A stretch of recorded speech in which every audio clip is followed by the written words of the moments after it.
Hi, it's Brendon, the Technology Concierge, and today I'm joined by Adam Mogelonsky. Hey, Adam, how are you? Doing great. Excellent. It's so good to have you here. I've listened to you on the hotel show. Yourself and Larry are prolific writers, and I just have for years and years followed you guys. So it's an absolute pleasure to have you on the show.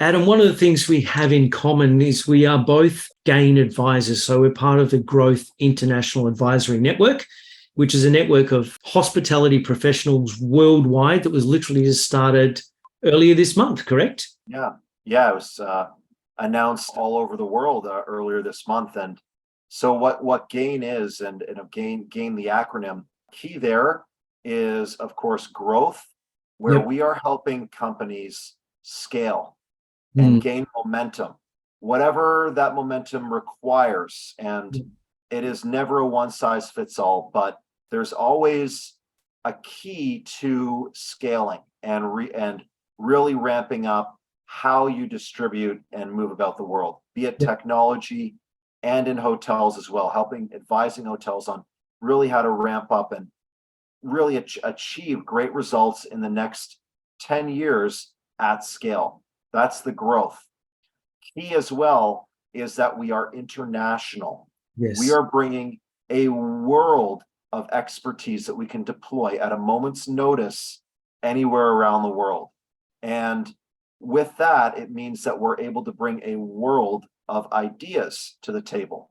So not only can we deploy anywhere because we're international and we're global, but as well, we're meeting regularly, we're swapping ideas. We are telling everyone within our network, hey, here's what they're doing great in Australia.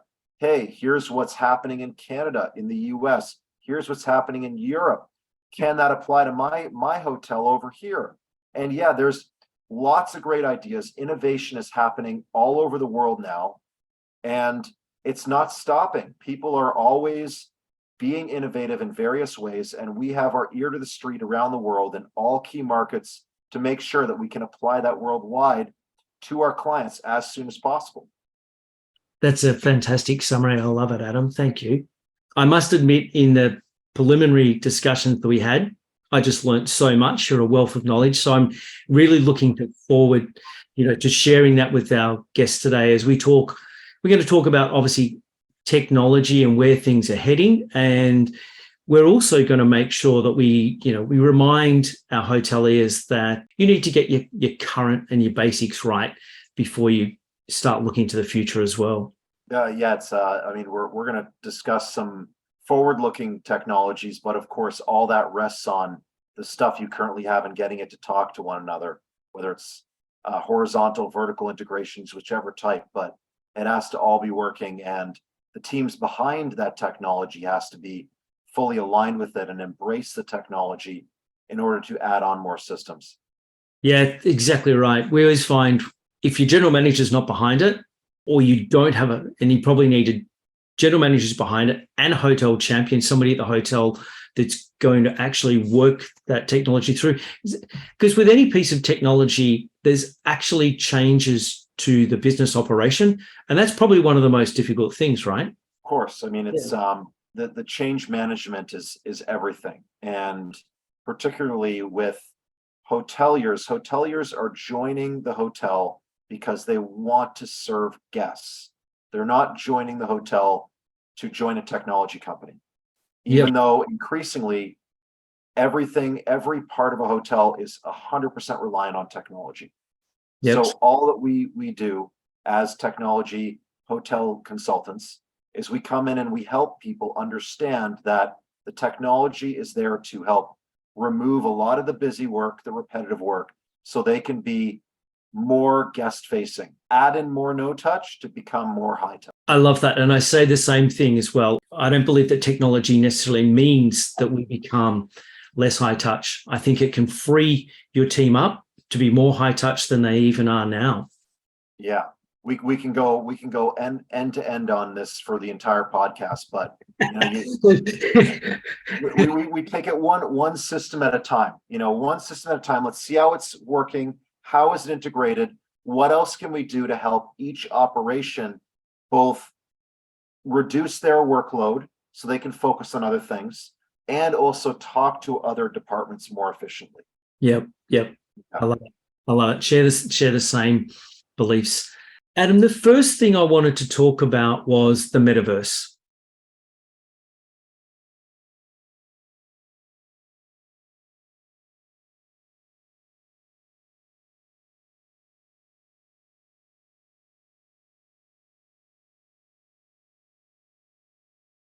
Now, a lot of publicity, for want of a better term, a lot of hype about it. Recently we had a little bit of I suppose, a scare, with what happened to Meta. And a lot of people are like, oh, well, see, that means that basically the metaverse is not really a thing. But I know that this is a topic dear to your heart, and you've done a lot of research on it. And also know that when we spoke, you gave a great analogy of the internet and how long it took for that to come to fruition. Though I'm guilty of thinking, the internet pretty much was there overnight, but really it was a 40-year process. So going back to the metaverse, I mean, where are we now, and what do you think the future holds for hospitality? So you said something very interesting there, which is comparing it to the internet, where we were 20 years ago. So 20 years ago, right around the time of the dot-com bust, people were going, oh, online shopping? Yeah, that was a fad. We're done with that. Email address? You won't need that. So they were saying the same thing about what they're saying about the metaverse right now, which is the lesson throughout is don't be a weather vane. Trust the long term and know that the long term is coming, and then find the near term application for that. So the metaverse, part of the problem with the metaverse is the naming of it, where the metaverse implies that it's this, we're going to be in Ready Player One in a year. And it's like, no, the internet wasn't built overnight. It started off in the 60s as ARPANET, a defense project by the US military to connect various military bases in case of nuclear war. That's how it started off, spread to universities, then it spread to consumers, and the rest is history. Yeah. Same thing sort of happening here, where there are a lot of barriers to make the metaverse a reality in terms of connecting different virtual worlds that are held on different servers, different coding protocols, different intellectual property, different payment rails, and doing all that with high-res graphics and synchronicity, where two people can talk or interact together at the same time. That is a lot of physical, digital, and coding barriers right there. That will take around 15 to 20 years to get fully up to the Ready Player One version of the metaverse. Yep. Okay. So, but that doesn't help hoteliers right now, aside from just following the news and saying, be ready for it. So right now, the two things I would emphasize are process, which is to say, how are you reevaluating tech on a quarterly basis so you sort of know where customers are at in terms of their demand. So the average customer right now does not have a VR headset, but they have this thing called a computer monitor. So there's lots of metaverse applications right now that you can use with your two-dimensional computer monitor. You don't need to have a VR headset. The VR headset's coming. Oculus Quest 2 is a great model. Yep. It will get adopted with subsequent versions. Same thing with AR lenses. Same thing with the PSVR 2, which is going to launch next year by Sony. These innovations are coming forward, which will bring about economies of scale, better hardware, and lower prices, more adoption, particularly around Christmas time when people like to give gifts. So that's coming. For the here and now, we have process. And number two is what I call pre-visualization. And this is a huge application for hoteliers. Yep. So the key phrase you could apply here is try before you buy. Yep. You walk into a clothing store, the first thing the shopkeeper is going to say is, oh yeah, just go to the back, try it on. Try it on. Go into a car dealership. The first thing the salesman says is, let's go for a test drive. Yeah, exactly. Just touch the car, just sit in it. And the common principle here is the more time you have invested with a product, the more likely you are to buy it. And the metaverse can be used for that, for huge revenues right now. Yep. So, pre-visualization, you hire a company to map out your property to make a digital twin of it. That can be done today. There's lots of companies in every country around the world that can do that. Well, I wouldn't say every country, but most countries. Yep. They can come in, you get a digital twin, you map out your property. A lot of these other companies can do things like they can add products in the virtual space. So they could do 3D visualization of event spaces to show how it would look with theater orientation, U-shaped, cocktail, round tables, all that sort of stuff. So you visualize a space, you put it on a private server, give access to it. Yep. That access could either be for group sales, giving it to an event planner, and then your sales team says, oh, let's hop on a call, share my screen. We can go through a 3D model of our hotel together, and we can see how it looks like with your RFP stated number of 85 guests. I'm going to show you what it looks like with 120, and you're going to be more than happy because you can have more guests and feel very confident about our product. And then, boom, the hotel sales team has just upsold them by 35 guests. Yep. Yeah. And you can do that also with your private spaces, both for the event side to show what a room block would look like if they want to do a full hotel buyout, a full section buyout, buy a full floor, see what that looks like to help get more confidence in the product.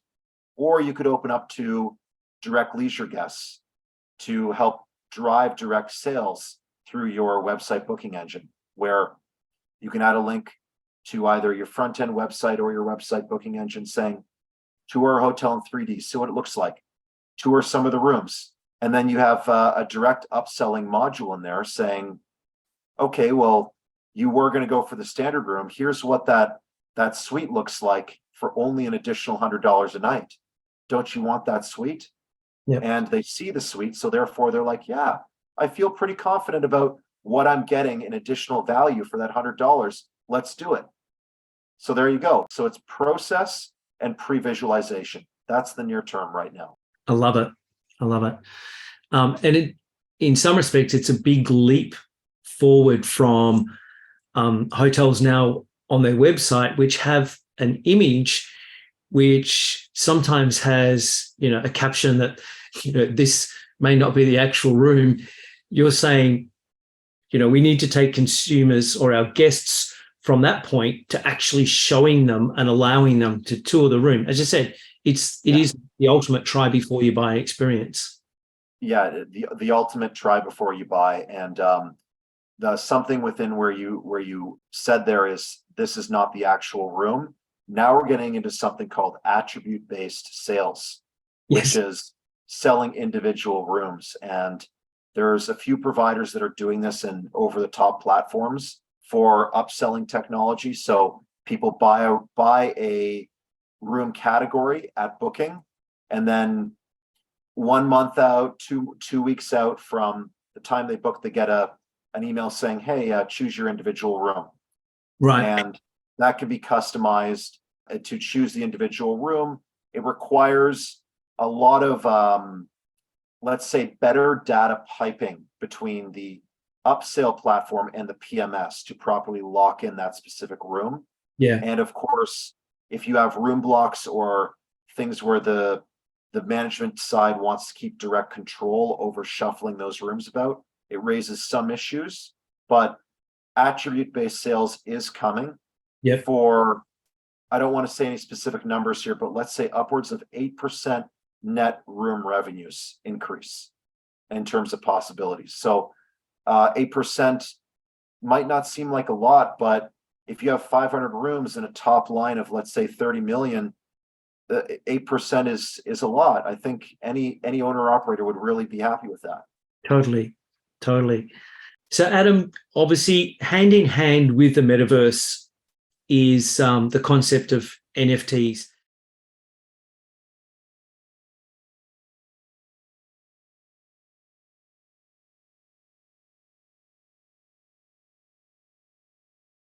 And I must admit, the very first time I looked up the definition and it said a non-fungible token, I thought, is somebody made a typo? Like non-fungible, is that actually a real word? So NFTs, I mean, how do you think we can use them in the hotel sense? So two main applications that are becoming readily apparent. Number one is packaging. And if you think about what a hotel package is, it's giving added value and creating a unique experience in some way, shape, or form. So if you're adding in some form of NFT based packaging, whether it's directly connected to your booking system or something that may involve some data platform to integrate it through a third party, what you're doing is you're giving people a more unique opportunity to experience things. The NFT itself, what it does is it's basically an identifier. The problem is the term fungible in the middle there, the F of the NFT, where fungibility basically means interchangeability, not anything related to funguses or mushrooms, in case you're wondering. So it's a non-interchangeable, it's a unique identifier. So that unique identifier can therefore be trustlessly interchanged amongst other third parties. So you don't need to have somebody, if you're trying to coordinate a third party activity, you could have that NFT code for a various smart contract that you'd have for any sort of revenue sharing with a third party provider who's coming in to perform that, to execute that part of the NFT. So yes. Packaging. Number two, you could say, is once you break down a hotel room as an individual NFT. So if you think, you don't just have a hotel room, we're dealing with what's called a fragile inventory product, which means that right now for me, a hotel room on Wednesday night is not the same as that same room on a Thursday night. So if you don't sell the Wednesday, it's gone forever. Wednesday, November 23rd, 2002 is gone. So once you break that down into what's being called a room night token, an RNT as it's being called, then what you can do is you can compose those room nights up into blocks that you then sell onto an NFT based secondary platform. So you've just created a secondary marketplace similar to StubHub for room nights, where you don't allow resales. So somebody can't sell it back to you, but they could sell it to somebody else. So unlike something where an Expedia or Booking, where you push out inventory to them and then they can cancel and send that back to you since the pandemic, with very lenient cancellation fees, this allows you to push it out. It's non-refundable on their end, but the customer, the first-time customer, has a guarantee that they can have the possibility of reselling it to somebody else on that secondary marketplace. Very similar to StubHub. Yes. So where that can work in terms of the composability of room night tokens is, the example I give is comparing the sale of December 31st, the night of December 31st, New Year's Eve, to the month of January, which for all of us here in the Northern Hemisphere, at least, the month of January is the low season, to put it politely. You know, unless you're in a sun destination, not a lot of people are coming to your hotel outside of work, special experience, birthday, anniversary, et cetera, et cetera. Low season. So if you wanted to get rid of some inventory, you're not going to sell primary, or high likelihood of not doing that, you can compose that an entire month into a giant room night token, put it onto a secondary platform, then sell that all at a wholesale rate, or what you deem as fair. And then it's up to that customer to then closer to yield it up, and for them to potentially make some profit, or if they want, they can stay there for the whole month. So that's one example for January. Compare that to December 31st, where this is the peak of all peaks in terms of sales for your best rooms, but you don't necessarily know the top end of what you can sell it for. You only have historical data for which the past 2 years are not exactly reliable. Yep. And increasingly, we're seeing that the trend line related to 2019 isn't even reliable. Mm. So let's say 2019 said it was selling for $1,000 for that night. Yep. Just a nice round number. Okay, so you sell it onto this secondary platform for $1,000. So you are net even, and you get that right into your coffers right away. Yep. Now that secondary buyer, as the date approaches, you can go through rate discovery, where you're discovering through that secondary platform the new all-time high for what that room night token is worth. That room night on December 31st. You never know it. He might keep it for 1,000. It might go up to 2,000. And then from there, you have data by which to maximize your rate for the following year through what we're calling rate discovery. Yep. And you can't necessarily do that with the existing channels, because you're yielding up, and you're yielding up closer to the date. There's a lot of great algorithmic programs you can deploy for your RMS that you can deploy right now to make that happen, to better yield up and maximize rate. But ultimately, you don't know the true top end. And these secondary platforms, as they roll out and get critical mass, will allow for that use case to happen. Interesting. And in both cases, I suppose, Adam, as well, you are reducing your risk. You're pre-selling at an agreed price. And as you said, you get the money now. It's all about that cash, right? If you want to sell some room nights at a wholesale price in advance because you need the cash flow for some sort of capex you want to put through, do it. It allows for these use cases to happen. And yeah, we can go into more complicated things like using NFTs for crowdfunding rounds and funding large scale capex projects, but that's not exactly a ubiquitous universal application at the present. No, I mean, I think it's something that Citizen are doing, right? They're planning to, or they're selling NFTs, and the funds will actually be used to develop a hotel in the real world. Yes, Citizen M is doing a bunch of creative things. They launched a hotel in the Metaverse.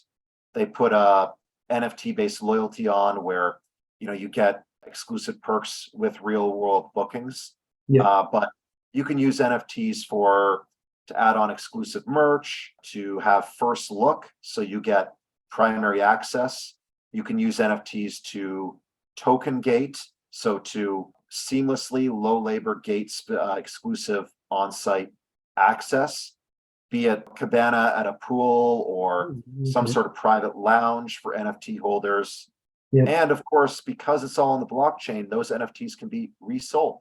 So somebody doesn't necessarily like it, you can resell it, and you can build into the algorithm of an NFT a royalty fee.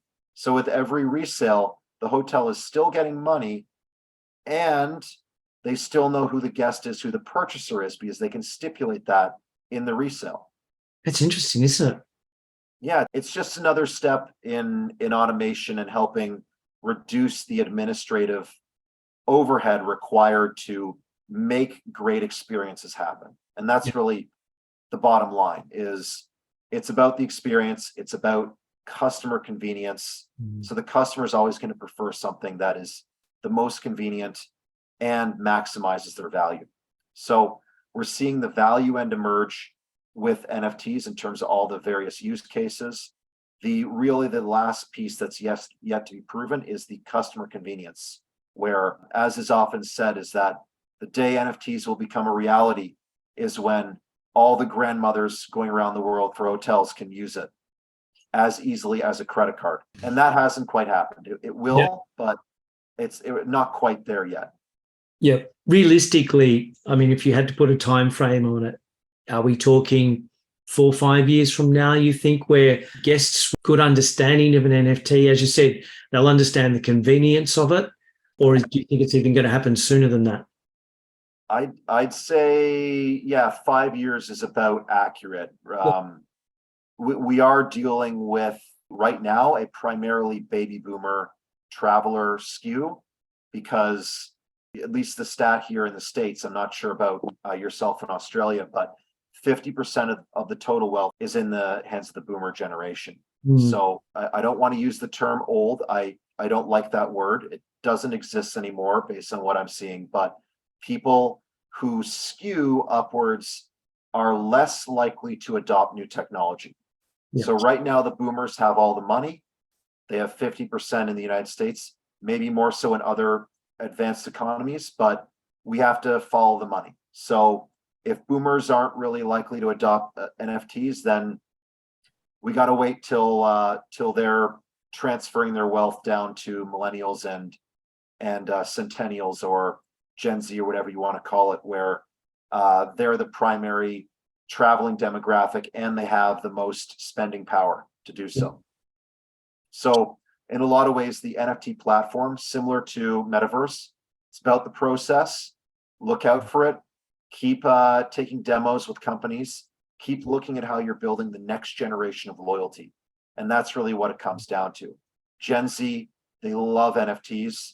They would love to have them for booking hotels in various ways or using them. Yeah. So once you notice using your existing systems and you see that your average age is changing and there's a lot of Gen Z people visiting your hotel, then you know you sort of have to adopt a NFT and take it seriously, or else you might be losing loyalty and they're going down to the competitor down the street that is innovative in that regard. Yeah, that's great advice. Adam, we talked obviously just about boomers and millennials. That brings us, I think, to the next discussion point, and that is boomer travel and what we're likely to see over the next couple of years in that market, and it's obviously its impact on the hospitality industry. The aging of the boomers is the trend of all trends. It is influencing the world in so many ways, both obvious and non-obvious. So right now what we're seeing is the boomers have the wealth, and simultaneously they're entering retirement.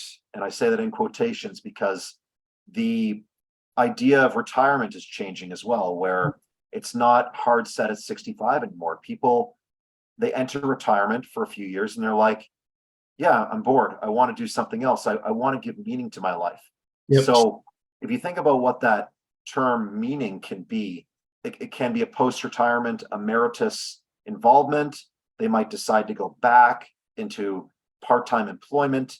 It could also mean things like voluntourism, where they're visiting hotels around the world and volunteering while they go as an experience, or volunteering their time with a local high school.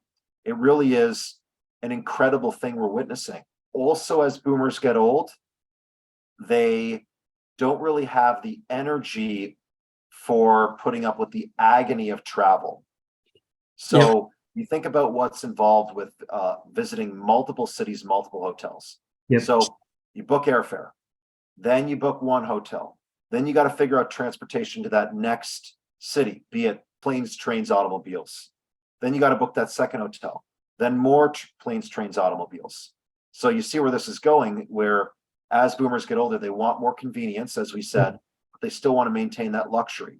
And filling that void are cruise lines, where we're already seeing a huge growth, and it's going to keep growing as boomers take advantage of the convenience of only unpacking once at their room, be it a hotel room on land or a hotel room on water.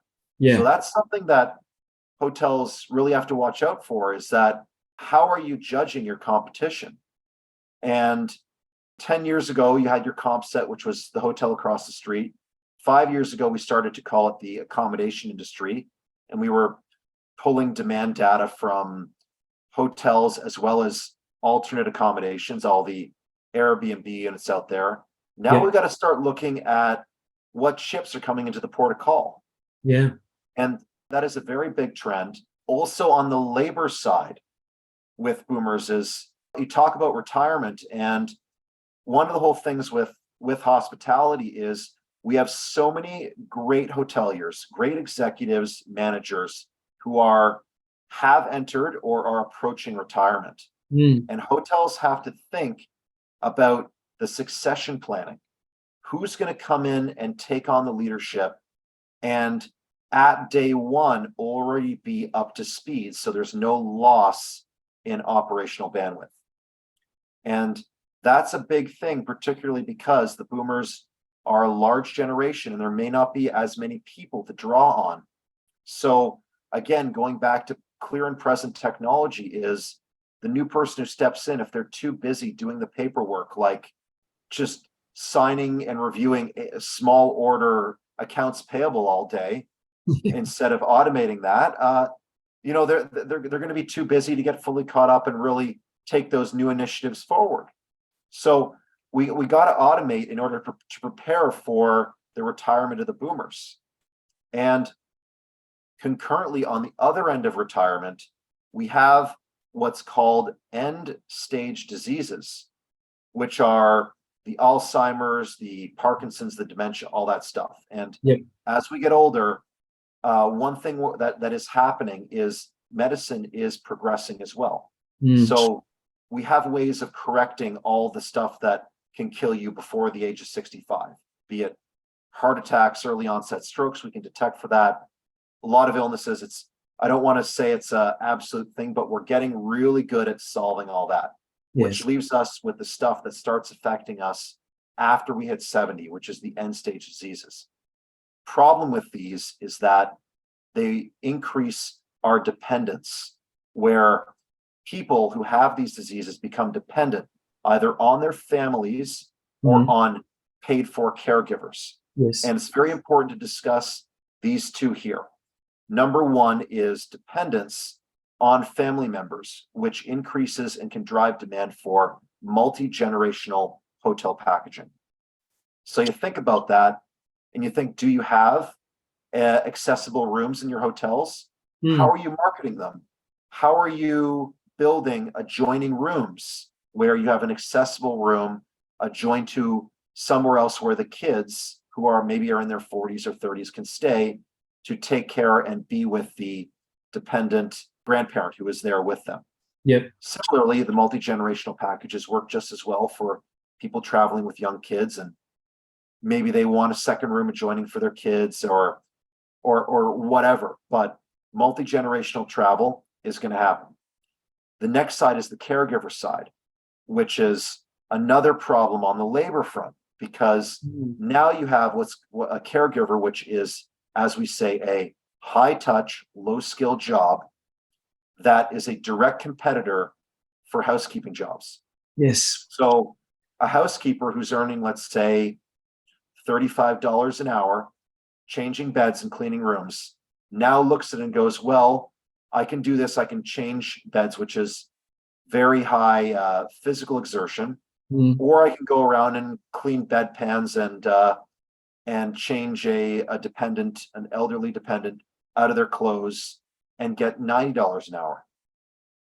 So that can be potentially a further drain on labor for hotels. And it's something that people have to understand working in hotels, because this labor crisis is not going away ever. It is going to keep going and be a consummate topic for the next decade as the boomers enter retirement, they exit the workforce, and as they reach the point where end stage diseases set in which case they become dependents and drives demand for caregivers. That's a couple of great points there, Adam. I can't think of a hotel I've ever seen that actually has, as you said, an accessible room adjoining to a normal room at all. Yeah, I mean, opportunities for hotel conversions right there. We put forward an article a while back saying, what if you were to convert your hotel into extended stay, all accessible rooms? And that could be a great way to serve this emerging niche of the market. Or it doesn't necessarily need to be adjoining rooms. It could be you have attribute-based sales for an accessible room as part of a package, and then the other person who isn't a dependent can have a room nearby, let's say. So there's ways to do it. Again, it all hinges on how your systems are built in order to allow for those packages to occur. The key thing right now is, again, process. You got to start thinking about these things. If you see an article tomorrow in the New York Times that talks about this, you have to have an internal company board where you can share it and say, read this, here's why it's important. What can we put on the roadmap for the next quarterly meeting to discuss and figure out a plan to capitalize on this opportunity or defend ourselves against competitors who are doing something in this regard? Yeah, great points. Great points. Adam, the next thing we want to talk about, and we've mentioned it already, but is, the great wealth transfer that's going to take place and the impact that obviously that will have on the hospitality industry. Right. So great transition talking about dependent ratios, boomer retirement. As much as I like to study the longevity science that's emerging, and as morbid as it is to say, eventually we're all going into the ground, right? Yep. So the boomers having 50% of the wealth right now, entering retirement, they want to spend it in various ways, whether that's traveling the world or living off of a retirement income and traveling while they do so, conscious of that retirement income. But 10 years from now, based on current mortality tables and actuarial science, they are going to start dying. And when they do so, they're transferring their wealth to their heirs, those heirs being millennials and centennials, Gen Y plus C. Yep. So the current estimate, there's a bunch of estimates, it's a little bit opaque, but ballpark figure is starting around, let's say 5 years from now through to 2040, there's going to be $75 trillion that's going to transfer hands from the boomer generation. So the point there for hotels is make hay while the sun shines, which is to say, really focus on the boomers. Yep. But you also have to have another hand in the millennial centennial pie, because if you're just banking on boomers without cultivating that next generation of loyalty and next generation branding, you're going to find yourself in dire straits in 10 years' time as this great population changing over the guard starts to get underway. And I think we discussed it. Millennials at the moment, a lot of them haven't decided on their loyalty, when it comes to hotel brands. And is that because, do you think it's, as hoteliers, we give them good reason? We're not socially responsible enough at this point. I mean, I know social responsibilities is one of the key things. When I talk to my son, who's in that category, is like, I would prefer to buy something that I know is environmentally friendly, as long as it doesn't cost twice as much. I'm happy to pay more for it. Do you think that's part of it? Or, what is it that we need to do to attract millennials, I suppose, is the other way to put that question. Right. So, yeah, the ESG, the social responsibility, sustainable hotels, that is a huge growth opportunity to build next generation loyalty. Yep. As well, just being with it from a technology angle is a huge way to cultivate that. Yep. But really, I think the biggest issue is young travelers today have too much choice. Okay. So if you look at how the Marriott, Hilton, IHG, the big three loyalty programs started, they started back in a time when there was less choice, and back in a time when there was more corporately funded travel. So you had young people entering the workforce when there was less choice, and they had their job saying, all right, you're a traveling salesman. You are literally traveling on the road 3 weeks of the month. Here's your stipend. We have a Marriott account. Get out there and sell. Yep. And they were just accumulating points and points and points. And then that's how you have a Marriott man with 1 million Bonvoy points who now is looking to retirement. And he's saying, well, yeah, Marriott's the way to go. I'm going to travel the world and stay at Marriott hotels. Yep. The problem now is we have less corporate travel, so we have less of that early exposure on that end. We have more competitors and more bespoke competitors, where if you think about what travel is an experience, and experience is part of identity. So the corporate responsibility, that's part of a person's identity. That's how they see themselves and give themselves meaning in the world in much ways. So if you look at the growth of Airbnb is immensely popular amongst millennials and centennials. Yeah. Why? Because they are unique rooms, full houses. They offer to that generation's perspective, a more unique experience. And that's why they're seeing such growth. And it's not a hard, fast problem. It's pretty existential to try and fix the too much choice. But related to that, one thing I'd note is we are seeing a resurgence of trusted travel advisors, where travelers nowadays are basically saying, there's too much choice. I'm sick of hauling up 30 browser windows to find the hotel I want and cross compare. I'm just going to pay some guy $300 to figure that all out for me while I go on my vacation according to what I want. So the problem of too much choice, I believe it can be fixed with marketing and branding, and really making sure that people are exposed to a good family of brands and they understand the meaning within each sub brand of that, and they understand that each hotel has unique offerings and what the key brand points are. So I don't think it's a demise, but we can definitely use some work to solve this too much choice problem. It's an interesting point, because a lot of the chains now have, I'll get this number wrong, but as Marriott got up to 30 different brands within I don't even know 30 people in person, right? I mean, who has time, right? Let alone learn 30 different hotel sub brands. I mean, correct. There's Coke and Pepsi. Name me a third soft drink company, right? That's true. Yeah. Too much information. Yep. And I know a lot of people said to me, like, where does a Pullman fit into, I understand Sofitel, then you've got Novotel, I get those, but, what's a Pullman? Who is a Pullman for? That is, well, I mean, just to speak candidly, I love Accor as a company. They have some fantastic hotels around the world. And where they can really fit in is by filtering it. So you have the Novotels over there, which is to say, okay, you want to be downtown, you want to have a hotel room with some services, and you don't mind staying at a big hotel. Yeah. Here's how we're going to filter you through the website so we know what you're after.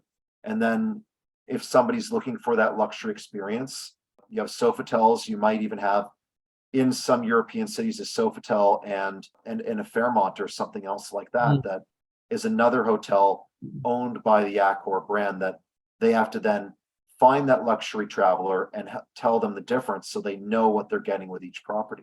Yep. So I don't think it's an impossible challenge to solve, but I do think it's a matter of filtering, I would say.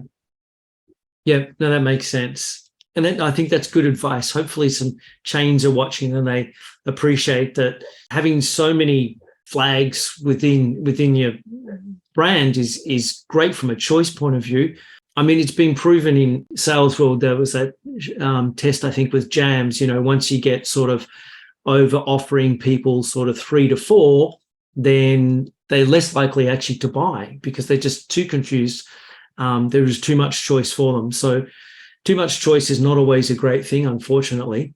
Yeah, I think it's good to compare it to a prefix menu when you're eating dinner, right? So you have the main categories: appetizer, main, dessert, to keep it simple. Then within that, you might have choice within that broad filter. So there's always ways to filter it and help narrow that so people are only ever getting 3 or 4 choices, or let's say up to 7 choices at any given time. It is a matter of exposing people in the right way so they don't get that stress, that feeling of stress when they have to go through everything all at once. And as well, I do see an opportunity with using loyalty programs to incentivize guests, either pre-stay or post-stay, where we have these loyalty programs we're trying to get people on. And any of the big companies could go, hey, you don't know us, but become an Accor loyalty member. Take this survey to learn about our brands, and we'll give you 1,000 points, or that's a high number. Let's say 100 points to start off. Sort of gamify the loyalty program in a little bit, so it becomes a pseudo mini learning site where you're actually gamifying the loyalty program. That would be cool. That's a great idea. That is a great Yeah. idea.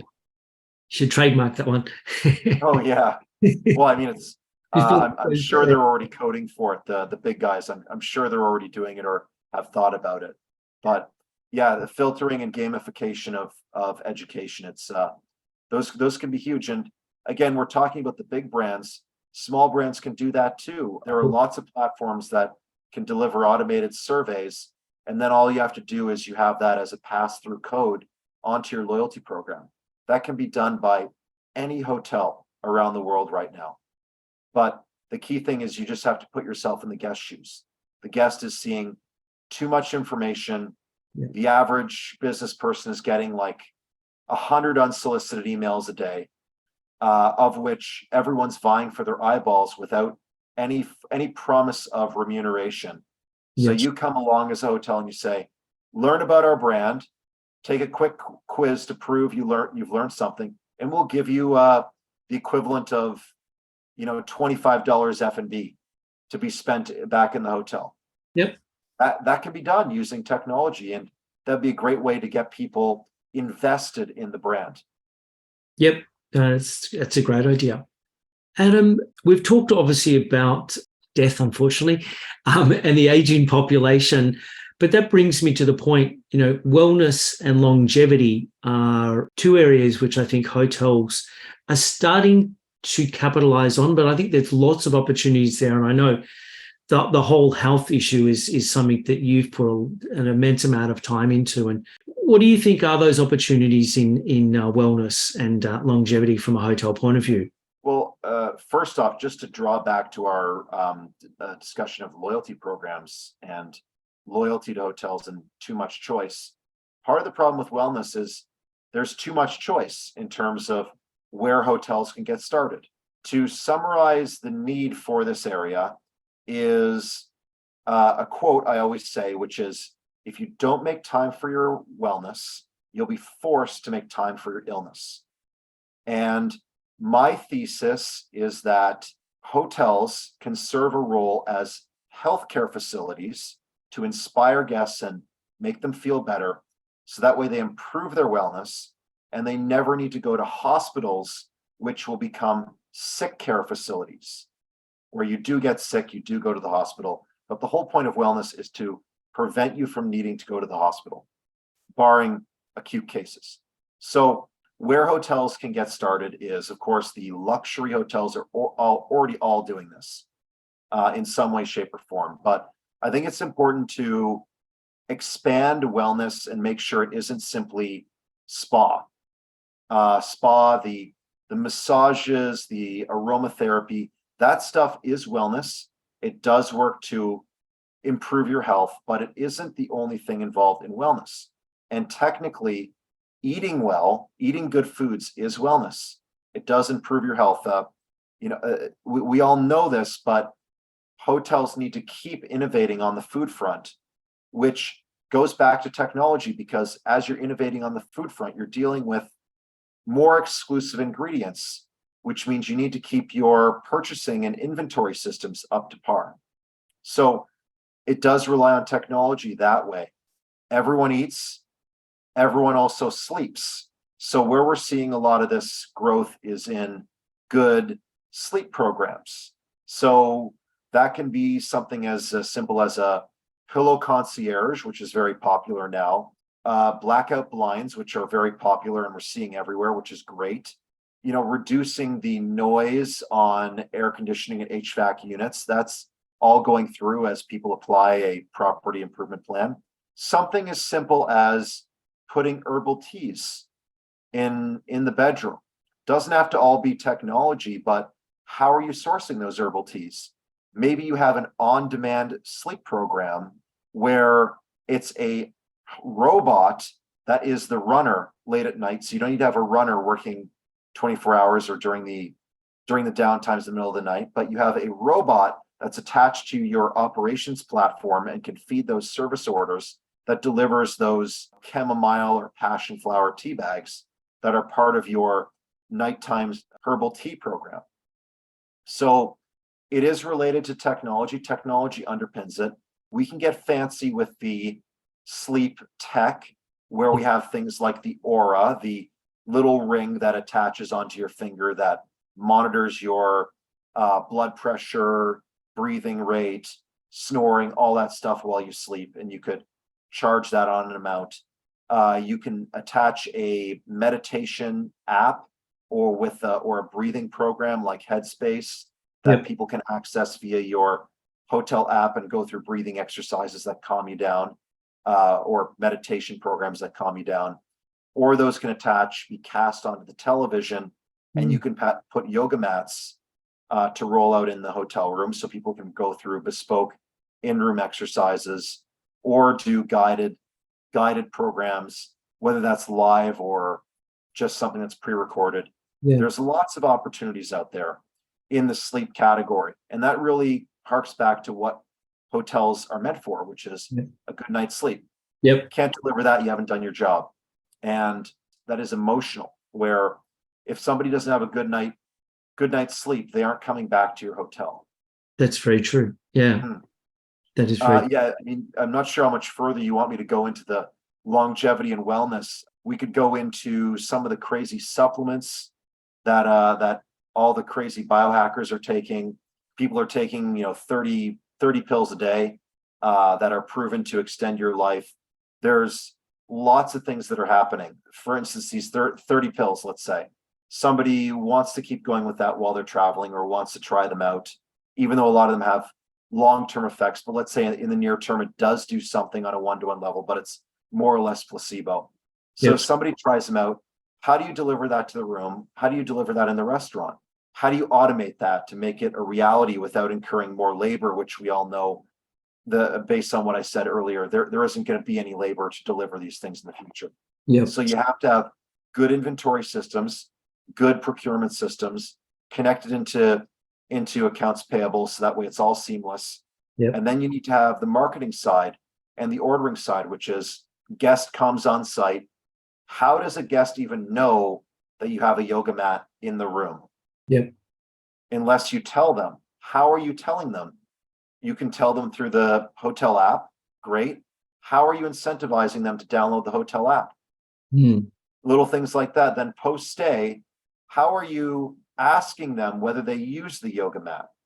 You could send out mini surveys. There's some great companies out there that do post-departure feedback and management.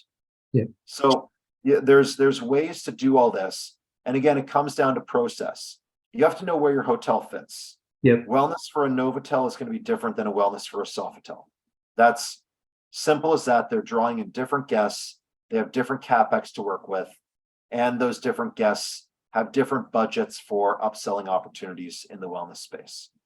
So underpinning all that, whether it's a 5-star hotel or a 3-star, you have to have the technology to automate as much as possible. So that way, when it does come time to rolling out whichever program you decide to apply, you can do so at a marginal increase to labor. As we get ready to wrap up, I mean, we've talked about it throughout everything, that obviously process is key. The labor shortage is not going away anytime soon.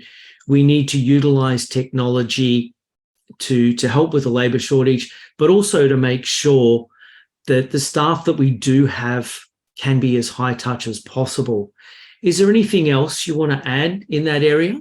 Well, again, going back to this whole idea of high touch, and really the hoteliers, they came to a hotel to be guest facing. They didn't come to be screen facing.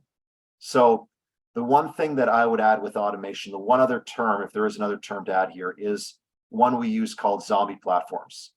So as we add on more and more systems and more platforms that we're asking our teams to use, it becomes too much information. That we have a paradox of choice of brands. We have a paradox of choice for what you can do in wellness. We have a paradox of choice of hotel applications you can open up when you get on site, or if you're working remotely. So the one thing I would caution any hotelier looking to innovate using technology and really ramp up automation to help make their teams more guest facing is that you look to consolidate the amount of platforms that any single hotelier is looking at.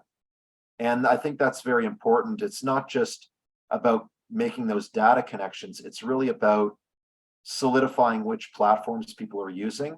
So that way they don't feel overwhelmed by the amount of technology they're required to cross-reference on any given day. Yeah, that makes sense. I've heard hoteliers talking recently, particularly obviously, as you said, with a labor shortage and turnover of staff, you need to make sure that the onboarding process is actually as simple as possible. You know, like the hoteliers of the future, they're Gen Z. They don't like looking at DOS-based systems. They like good user interfaces, good UI. Yep. And what they're used to and what they're comfortable in using is very similar to what you see on a mobile app that's made by the big guys, the Facebooks and the Googles. So you got to think about not only the amount of features, but the user interface. And maybe that means if you're evaluating a new piece, you have somebody from a young trainee or a young employee step in on a call to demo it and give their feedback to sort of say, yeah, I can use this. I feel comfortable using it, because they ultimately are the ones who are going to use it. And if they aren't comfortable using it, it means they're not likely to use it. And congratulations, you've just made another zombie platform. Yeah, that's a great point. Some of the best solutions I've seen it's no accident that they look like Facebook. Because it just means that the learning, there is no learning. Literally, your staff member can pick it up and say, this is like Facebook for hotels, Yeah, that's a great thing for anyone to say. It means that they know how to use it or know how to find what they need to find. And it's what Steve Jobs did a wonderful job with the iPhone. I remember that there was that video going around many years ago where a small child, I think in a remote village who'd never seen technology, sort of was given an iPhone and quickly worked out, you just press these icons. It's and it goes back to, I think, your comment. When I was working for a PMS vendor, we always used to what I would call your grandmother, the grandmother principle. If your grandmother can actually use this piece of technology, then you've done a pretty good job at actually designing it. Yeah, that applies on so many levels. Just have to be conscious of the end user in any which way, whether it's a guest accessing an NFT platform, somebody trying to use your Metaverse built hotel, or a young hire at a hotel trying to access the PMS or whichever service platform you're using. Adam, thank you so much for the conversation today. It's been an absolute pleasure. I know I've learned a lot, and I'm sure our listeners have too. Thank you. Thanks for having me, Brendon.